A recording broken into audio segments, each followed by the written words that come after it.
کے نو شگفتہ پھولو تاریخ انسانی کا وہ حیرت انگیز موڑ ہے جو مکی زندگی کی 13 سالہ مدت میں ہمت و حوصلہ، صبر و رضا، علم و تدبر اور حکمت و موعظت اور اپنے اصول و اقدار پر مردانہ وار قائم رہنے اور اپنے منصب و فریضے کی ادائیگی کے لیے پہاڑ کی طرح جمے رہنے اور عداوت و مخالفت کے جاگداز اور جگر سوز طوفانوں سے کشتی انسانیت کو ساحل سے ہمکنار کرنے کے لیے جان کی بازی لگا دینے کی ایسی جیتی جاگتی مثال ہے جس کی پوری تاریخ انسانی میں کوئی مثال نہیں ملتی۔ لیکن جناب محمد رسول اللہ صلی اللہ علیہ وسلم کی اتنی محنتوں کے باوجود مکہ کی سنگلاخ زمین پر اس کا کوئی اثر نہ پڑا۔ بامشکل انگلیوں پر گنی جانے والی تعداد نے اس دعوت کو قبول کیا اور جو اسے قبول کرتا گویا وہ اپنے کو ابتلا و آزمائش کے لیے پیش کر دیتا۔ سامعین کرام، آپ غور کو فرمائیے کہ عرب ہی نہیں بلکہ پوری دنیا میں جنگی قانون جاری تھا۔ حضرت موسیٰ و عیسیٰ علیہ السلام کی تعلیمات مل چکی تھی بگڑے ہوئے لوگوں کو راہ راست کی طرف بلانے اور ان کو اشرف المخلوقات ہونے کا سبق یاد دلانے کے لیے جو ذات وجود میں آئی، اگر کہیں کسی درجے میں ان کا کچھ اثر باقی تھا تو اتنا کہ برسات کی گھنگور گھٹاؤں کی اندھیری رات میں ایک جگن کی چمک ہوا کرتی ہے، اس کے علاوہ اور کچھ نہیں۔ بعثت محمدی کے زمانے میں پوری انسانیت تیزی کے ساتھ خودکشی کے راستے پر گامزن تھی۔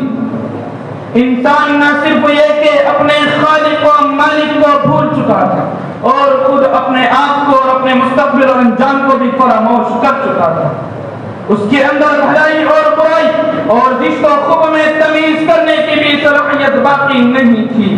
ایسا معلوم ہوتا تھا کہ انسانوں کے دل و دماغ کسی چیز میں کھو چکے ہیں، ان کے پاس دین کی طرف اور آخرت کی طرف سر اٹھا کر دیکھنے کی بھی فرصت نہیں تھی۔ روح و قلب کی غذا، اخروی فلاح، انسانیت کی خدمت اور اصلاح حال کے لیے ان کے پاس ایک لمحہ خالی نہیں تھا۔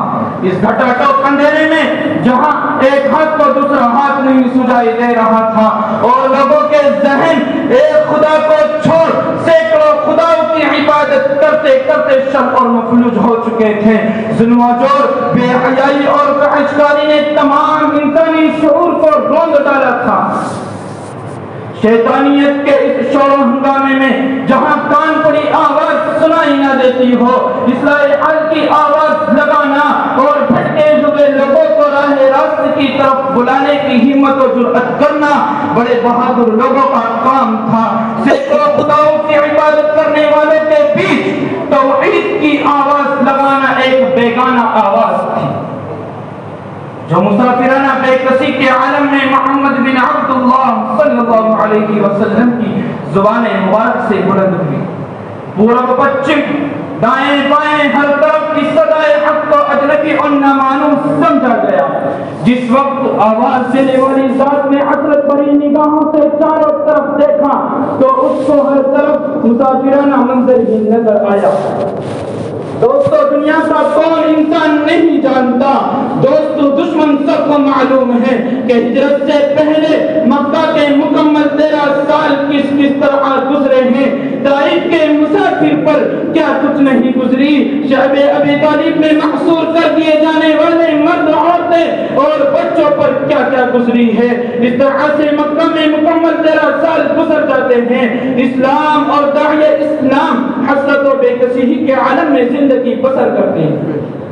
معزز سامعین کرام، مکی زندگی میں اسلام اس طرح سست رفتاری کے ساتھ بڑھ رہا تھا جیسے غم کی گھڑیاں گزرا کرتی ہیں، جیسے جوان مرد عداوت و مخالفتوں کے طوفانوں میں پہاڑ کی طرح جمے رہتا ہے، اس کے قدم بڑھائے نہیں بڑھتے۔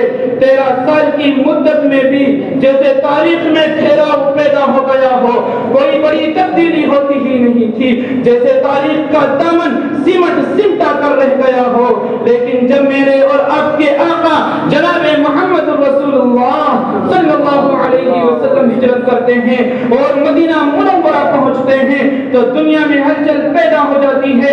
ایسا معلوم ہوتا ہے کہ ہجرت میں آپ کے قدم مبارک تاریخ کے اس حساس حصے پر پڑ گئے جس سے حرکت شروع ہو جاتی ہے، تاریخ کا چکا تیزی سے گھومنے لگتا ہے۔